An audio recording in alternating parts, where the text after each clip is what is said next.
আসসালামু আলাইকুম, সবাইকে স্বাগতম। হিসাব বিজ্ঞান বিষয়ে আমরা যখন জাবেদা প্রস্তুত করি তখন জাবেদা যদি এই ধরনের লেনদেন থাকে তাহলে জাবেদা কীভাবে করব লক্ষ্য করি।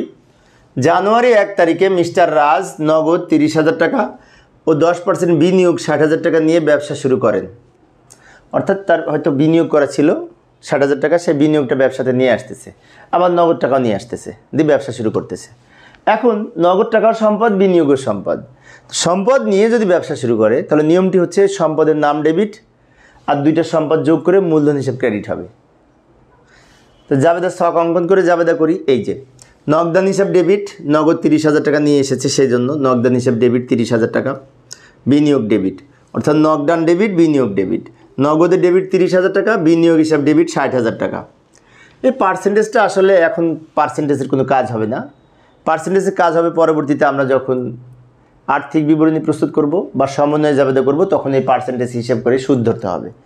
আপাতত যখন আমরা লিখব তখন এখানে পার্সেন্টেজ কোনো হিসাব হবে না, তবে এখানে পার্সেন্টেজ ইচ্ছে করলে বিনিয়োগের পাশে লিখে রাখতে পারি। অর্থাৎ নগদান হিসাব ডেবিট, নগদের টাকা লিখলাম, বিনিয়োগ হিসাব ডেবিট, বিনিয়োগের টাকা লিখলাম।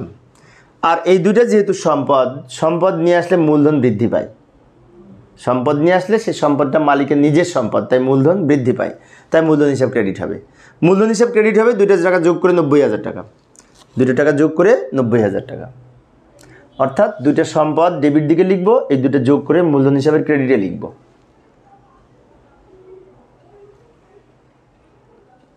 ব্যাখ্যায় লিখতে পারি মালিক নগদ ও বিনিয়োগ নিয়ে ব্যবসা শুরু করেন বা ব্যবসায় আনয়ন করেন।